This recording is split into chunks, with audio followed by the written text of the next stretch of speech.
Hey Alabama HOSA, and welcome back to Session 2 of your Joint Leadership Development Conference. My name is Abby Lucas, and I'm serving as your state president. At International Leadership Conference this year, HOSA elected to adopt Be the Match as our new national service project. Here to teach you more about its mission and how you can get involved is Be the Match Representative Benita Davis. Take a look. All of us at Be the Match want you to know how excited we are about being your national service project. We cannot wait to see the life-saving impact that you make happen. We know that you need some information about who Be the Match is and how we save lives, so I'm here to help you with that. First off, Be the Match is not a dating service. Go ahead and admit it. Some of you were trying to figure out why you were working with a dating service. Now that we have that out of the way, who is Be the Match and what do we do? Be the Match is the global leader in marrow transplantation. We conduct research to improve outcomes along with provide support and resources to patients. So exactly what does that mean? We educate people about the need for more committed donors to join our registry and how the donation process works. Then, if they are ever a match for a patient in need, we ask them to donate stem cells or marrow. There are some other things that we do as well, but that is our main focus for you right now. Let me introduce you to Sophie so you can see a little bit about why we do what we do.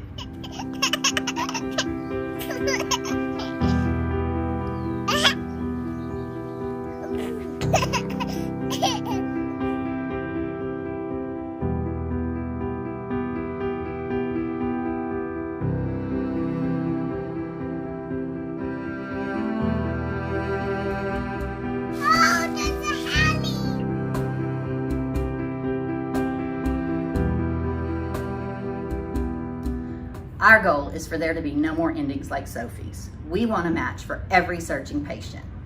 Let's talk a little bit about how a match is made and why ethnicity is so important. When looking for a match for a patient, doctors want to match 10 human leukocyte antigens, or HLAs. Each of us inherit those HLAs from our parents. We get 5 from our mom and 5 from our dad. There's a good chance you will inherit different ones from each of your parents than your siblings inherit from them. You only have about a 25% chance of matching a sibling. For our patients who are needing a transplant, about 70% of them do not have a match in their family, and their doctors will need to search the Be the Match registry to try to find a match from a stranger who is willing to donate to them. 95% of the time, a patient is going to match someone with their same ethnic background. Your ancestry determines your HLAs, and each ethnic community has their own set of antigens. We want equal outcomes for all searching patients, but for that to happen, we must diversify the registry. Based on a searching patient's ethnicity, here are the chances of finding a match and receiving a life-saving transplant. As you can see here, a white patient has a 77% chance of finding a donor and receiving a transplant. Now, compare that to the other ethnicities here. If the patient is American Indian or Alaskan Native, the chances drop to 57%. Hispanic or Latino, down to 46%. Asian or Pacific Islander drops to 41%. And a Black or African American patient has only a 23% chance of finding a donor and receiving a life-saving transplant. Joining the registry is a very simple process. For someone that is 18 to 44 years of age, they can join just by filling out our questionnaire on a smartphone or a computer. Then they will receive a swab kit in the mail. They swab the inside of their mouth, then drop the kit back in the mail. Shortly after joining, they will receive a text message asking about their commitment to follow through if they are ever a match. If they are sure they want to be on the registry, they must reply to this text. A little later, we will talk about getting your chapter's promo code set up for recruiting donors. Now, what happens if you're a match for a patient? Relax, it's not like the movies. In fact, most donations are similar to a blood donation or a plasma donation. Prior to the donation, the donor will receive injections of a drug that will help their body produce extra stem cells and push them into the bloodstream. On the day of the donation, a needle is inserted into the vein of their arm, and that will take the blood out. The blood will then be separated through a centrifuge, and we keep the stem cells while the rest of your blood is returned through a needle in the vein in your other arm. This is continued until we have the amount of stem cells needed for the patient. A small percentage of the time, the doctor will request marrow instead of stem cells. This is when the doctor takes marrow from the hip of the donor. The donor is under general anesthesia, so they do not actually feel it. They wake up and everything is done and over. Hopefully this makes you feel a little better about the donation process. With either donation, the donor only gives 2 to 5% of their stem cells and they are reproduced within 4 to 6 weeks. How can you and your chapter help Be the Match help more patients? If you have not already done so, the first thing you want to do is go to and bookmark the Be the Match HOSA landing page, bethematch.org/HOSA. Once here, you will see the different missions we have set up for HOSA so far. Mission 1 was to learn about Be the Match. Mission 2 was to set up your fundraising page. And Mission 3 is you can now start recruiting donors to join the registry.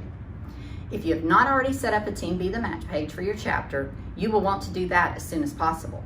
The page is customizable and we want you to make it yours. If your chapter chooses to do so, each member can set up an individual page under the chapters page. This page can be shared through social media and email to help raise funds for Be the Match. If your chapter wants to also recruit new donors to the registry, we will need to get you a promo code set up so that your chapter will receive credit for your efforts. You will want to let your representative know that you need a promo code. Once you have that code, don't forget to add it to your Team Be the Match fundraising page. If you aren't sure who your representative is, contact us at hosa@nmdp.org. All of your efforts to help save lives will also help your chapter earn points for rewards. Every dollar your chapter raises will be 1 point. Every new donor your chapter adds to the registry will be 1 point. You will want to check the landing page often for any new challenges we have for you and other ways to earn points. Here's what those points will get your chapter. 100 points get your chapter's recognition from HOSA. 250 points get your chapter 20 t-shirts. 500 points earns more HOSA recognition. And 750 points will get each chapter member a special Be the Match lapel pin. But the big news is, the 3 chapters with the largest amount of points, 3 of your members and your advisor will receive a trip to the Be the Match headquarters, where you will receive a tour of our biorepository and special programming set up just for you. Your work with Be the Match will help save lives. You may not see it firsthand, but you are putting into motion a life-saving ripple effect. We are here to help you succeed. Your success means success for our patients. Please reach out to your representative or email us at hosa@nmdp.org for any questions or requests for help. Together, we are creating hope. Isn't this organization amazing? HOSA is extremely proud to be partnering with Be the Match in order to impact the world, one stem cell donor at a time. My name is Carrie Smith, your first Vice President and Secretary, and I would like to introduce you to the story of Lauren and how donating with Be the Match has changed her life.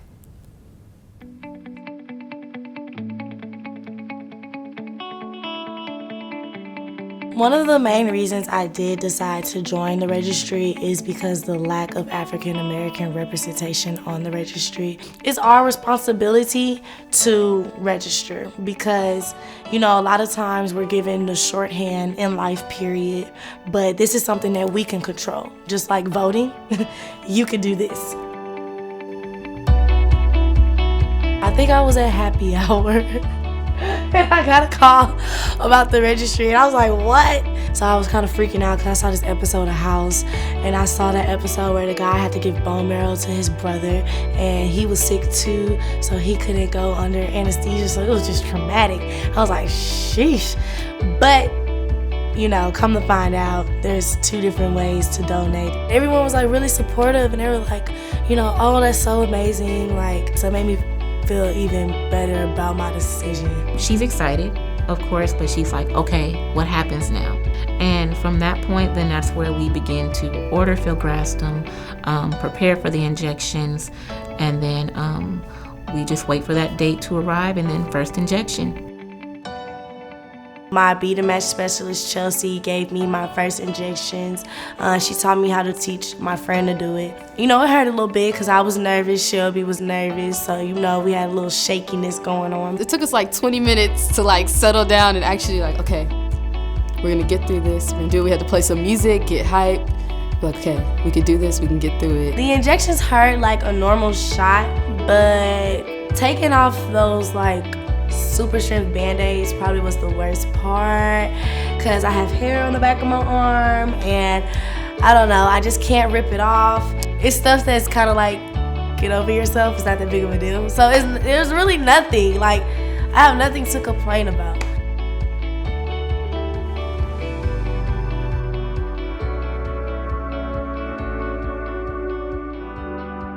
I think she saw the big picture, like she's saving someone's life, and nothing was gonna stop her from saving that kid's life. You know, she made it through anything, Band-Aids and all, like. The person I'm donating to is a 1-year-old boy. He's probably seen more needles in his life than I ever have. I just don't see how me, a 21-year-old grown woman, could just act so scared when he's so brave. So that's just what I think about, and I just get over it. Think about if it was your child. Think about if it was your sister. Like, you don't let fear be the only reason that you don't help someone or save a life. I mean, I can say a lot for her because I've had donors who came here and did the whole process and then sent me a text and said I can't do it. So for Lauren to be her full of personality but do what she said she was gonna do, I can respect that and I can handle that. When you are called and you decide that, oh, no, I don't want to do this anymore, that's another like little girl, little boy, grown boy that is heartbroken. Your life is just as important as theirs, and your life isn't the one that's in jeopardy. The only thing that is going to be going on with you is some inconvenience, and that's okay, because that's life. But in the long run, you're helping somebody, and I feel like that should be the most important thing to you. And she's gonna save a little boy's life, and I think that's very heartwarming and it's inspiring. Like, she makes me want to go get on the registry, and she's gonna remember this for the rest of her life. I'm gonna remember this for the rest of my life. I just want him to know that there is someone out there that looks like him that it was able and willing to donate their blood stem cells so he could fulfill the life that he was supposed to fulfill. And I just hope that he grows, he eats all his vegetables, he gets all A's, like me. And he's just happy, and I hope one day down the line, I'm able to meet him, and I'm able to thank him for making me a better person.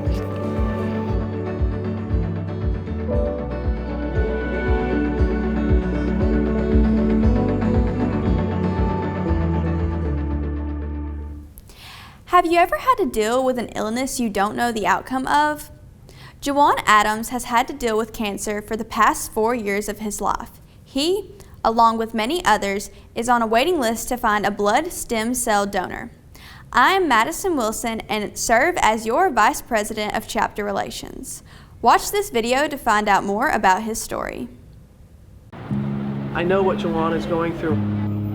I know what other people of color are going through, in that we don't have as many people stepping up and joining the registry. It's vital to be on the registry. I'm so grateful that my sister was a match, and we had already gone on the registry had she not been a match, and there was nothing there for me.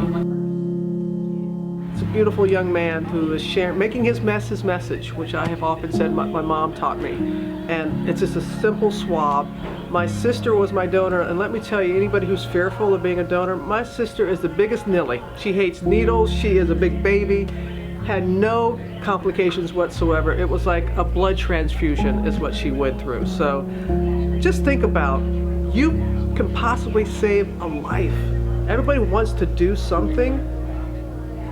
Think about that. You could save a life. A stem cell transplant, the number of illnesses, sickle cell anemia, cancer, lymphoma, it goes on and on and on. So swabbing for Robin, swabbing for Robin, swabbing for Juwan, and join the registry, and we really would appreciate it.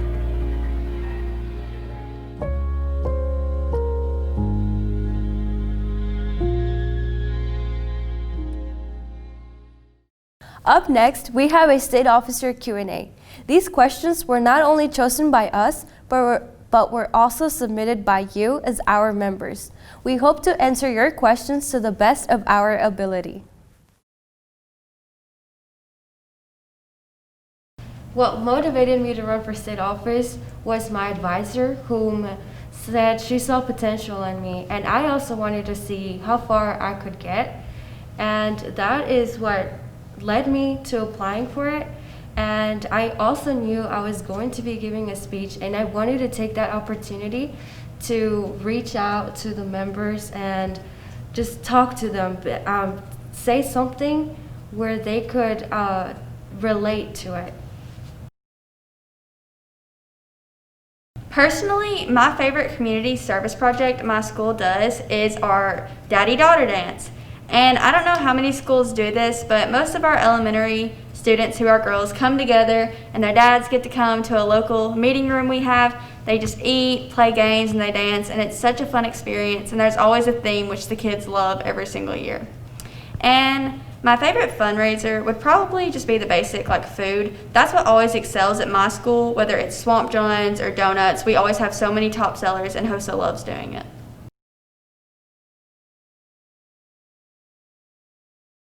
Well, as we all know, COVID has affected all of our lives, some mostly in a negative way. But a way to keep that positive is just to remember to be yourself. During quarantine, many of us couldn't go anywhere. So a great way to stay connected was through social media. I luckily have the opportunity to run our accounts, and I got to interact with so many of you guys, whether it was with Q&A sessions, live sessions, pictures, comments on Instagram, Facebook, YouTube videos, and so much more. It was so good to get to know that the members still support us even though times are difficult.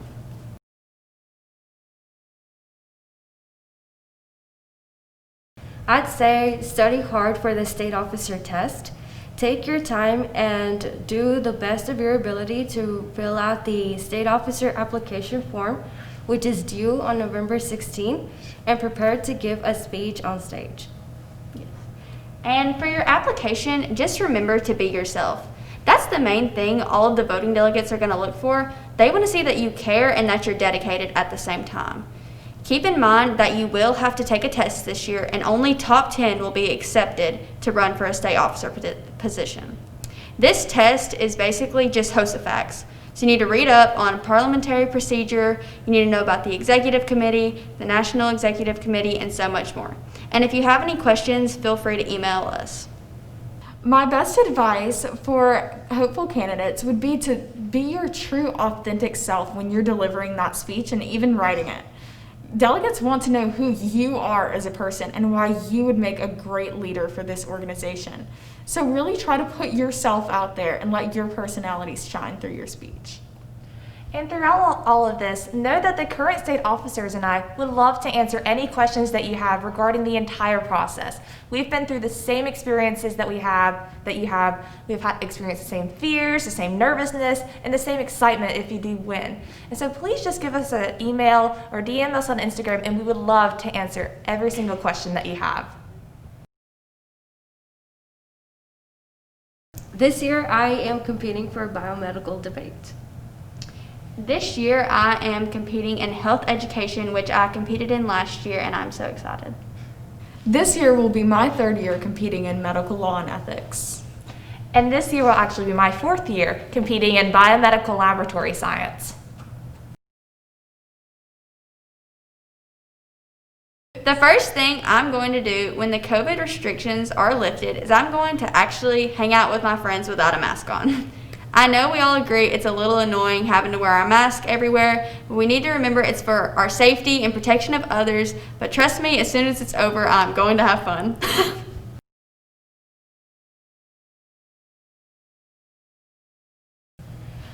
One thing I'd say I learned during quarantine was to have more patience. I have 2 little sisters and 1 brother, and just being at the house all the time was was bad sometimes.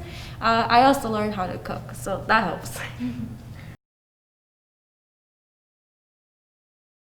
HOSA was able to unlock my potential by creating me to be a better leader, both for my community and just for myself, because I learned that it's not just the leadership position that matters. What matters is how I give myself back to the community and look forward to all the opportunities that are available. When choosing your competitive event, you can really put yourself out there and just choose something you're interested in. I knew nothing about my event the first year I competed, but I knew I was going to love it because the topics were so interesting to me. So don't pick something because you think it is easy, because somebody else is sure to like it and study hard for it. And unlike Abby, in my biomedical class at school, I learned a lot of the skills that were going to be on my biomedical laboratory test. And so since I already knew a lot of the information, I went ahead and went with that category. However, I have found that I truly enjoy everything that I have learned with that. And my recommendation is if you find the category that you want to do in your first year, stick with that throughout your entire HOSA life, because you will be able to develop yourself in being able to do the test and the second round, if you do have a second round, and you will get better every single year. So my best memory from HOSA wasn't my favorite at the time. In my sophomore year of competing in my biomedical science, it was the first year that I made it through to the second round. And my task was to do blood typing, which I had done so many times before, but I only had 5 minutes to be able to do it. So I was already stressed because it was my first year, and I get into the room and I'm rushing to get all the supplies together, and they had a stack of all the little trays that you'd have to use, and I pulled one out, but the rest of the supplies shot across the room and almost hit the judges in the face. And you know, the courteous thing would be to go and clean it up, but I only had 5 minutes, so I just said, "I'm so sorry," and I kept going. I walked out of that room thinking that I completely messed up my event. They're going to hate me. And I ended up placing second in the state that year. So just know that even though you can totally mess it up, you'll still be able to do well. Well, honestly, going into state qualifying events, I didn't study as much as I should have. I would open my book, read a little bit, never gave myself a true time limit on, I need to sit down and look at it for 30 minutes.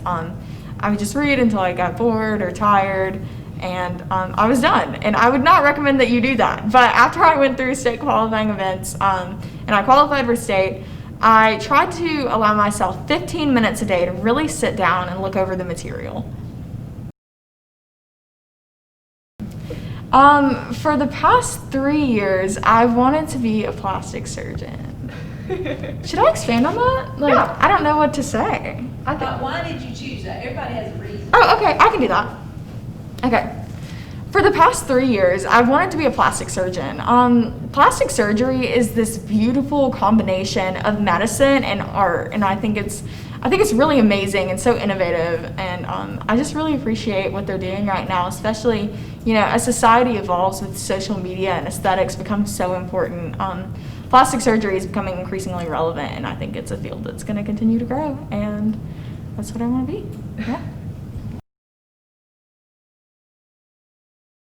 My duties as advisor to a state officer this year has kind of been different than what we thought they were going to be going into it. However, it's been a great experience because of the coronavirus and COVID-19. Things have been a little bit different. We've done a lot of Zoom meetings. We have done a lot of conference calls, things like that. The girls have worked really hard in that aspect. Main thing for us has been Miss Becky and Miss Dana, contacting us, making sure the girls are doing what they're supposed to and when they're supposed to.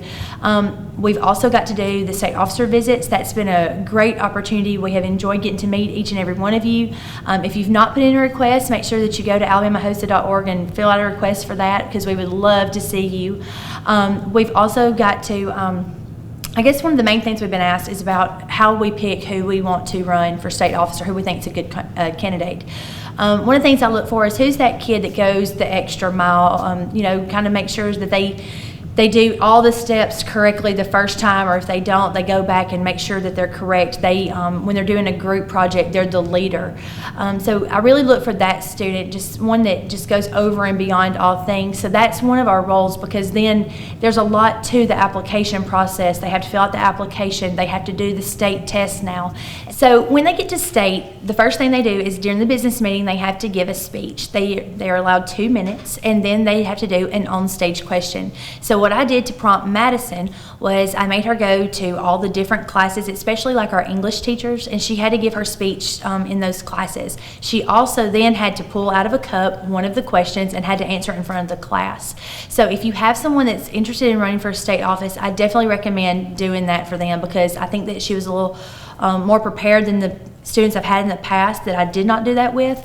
So that's one thing, if we ever have any more students run for state office, that I'll definitely keep doing, because that's preparing them for the live event. So, but like I said, if you would like for us to come see you, please get that request in. And if you have any questions, please contact any of the advisors or the officers or Miss Dana or Miss Becky. Thank you.